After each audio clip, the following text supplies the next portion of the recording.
जळगावमध्ये मुख्यमंत्र्यांच्या सभेला आलेले शिक्षक आणि संस्थाचालकांना पैसे वाटण्यात आल्याचा गंभीर आरोप शिवसेना नेत्या सुषमा अंधारेंनी केलाय। पैसे वाटपाचा व्हिडिओ त्यांनी ट्विट केलेला आहे। त्यावरून आता आरोप प्रत्यारोपांचं राजकारण कसं रंगलंय पाहूयात या रिपोर्टमधून।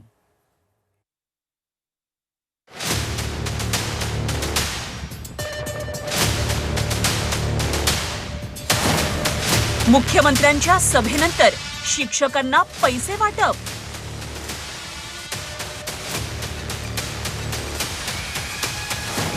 सुषमा अंधारेंच्या आरोपांमुळे खळबळ। पैसे देणारे शिंदे गटाचे पदाधिकारी आहेत। निवडणूक आयोग व्हिडिओची चौकशी करणार।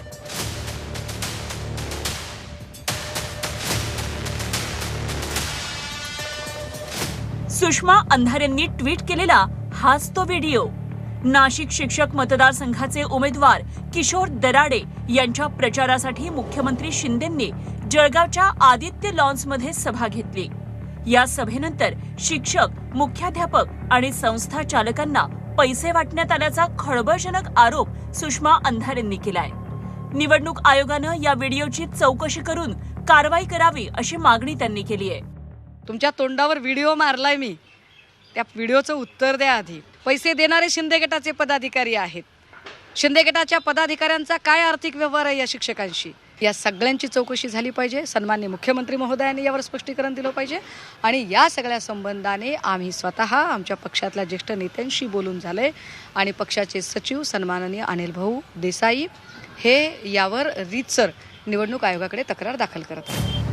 अंधारेंच्या या व्हिडिओनंतर राजकीय आरोप प्रत्यारोपांचा भडका उडालाय। मुख्यमंत्री शेअर बाजाराप्रमाणे शिक्षकांचा भाव लावतात अशी टीका संजय राऊत यांनी केली। राज्याचे मुख्यमंत्री येऊन शिक्षकांना भाव लावत असतील शेअर बाजाराप्रमाणे, तर या परंपरेला फार मोठा तडा जाताना दिसतोय मला। शिक्षकांना विकत घेण्याचा प्रयत्न करू नका एवढंच मी सांगेन। जर तुम्हाला महाराष्ट्राच्या परंपरा, संस्कृती, संस्काराची थोडी जरी जाण असेल तर शिक्षकांना बाजारात उभं करू नका। सुषमा अंधारे याने एक व्हिडिओसुद्धा त्या संदर्भात ट्विट केला। तुम्ही या थरापर्यंत खाली पडू नका। दरम्यान पोलिंग एजंटच्या याद्यांसोबत खर्चाला 500 रुपये दिले जातात। ही निवडणुकीची प्रक्रिया आहे अशा शब्दांमध्ये पाणी पुरवठा मंत्री गुलाबराव पाटील यांनी या पैसे वाटपाचं समर्थन केलं। आम्हाला काय माहित आहे, आम्ही सुषमा अंधारेंना काही काम नाही ना। शेवटी कसं आहे, कार्यक्रम संपल्यानंतर काय झालं हे आम्हाला थोडी माहित आहे। सीएम साहेब गेले, आम्ही घरी आलो आणि ते नंतर सांगतात। आता ते पोलिंग एजंटच्या याद्या असतात, याद्या देत असताना एखाद्या पैसे पण दिले जातात यादीवर। खर्चाला 500 रुपये देतो, हे इलेक्शनची प्रोसेस आहे आणि ते कोणाला माहित नाही असं नाही आहे। पण आता काहीतरी बबाल करायची हा त्यांचा मागचा हेतू असावा असं मला वाटतं।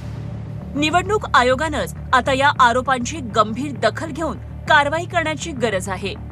ज्ञानदानासारखं पवित्र कार्य करणाऱ्या शिक्षकांनाच अशी चिरीमिरी वाटली जाणार असेल तर महाराष्ट्राच्या उद्याच्या पिढीवर चांगले संस्कार होतील तरी कसे?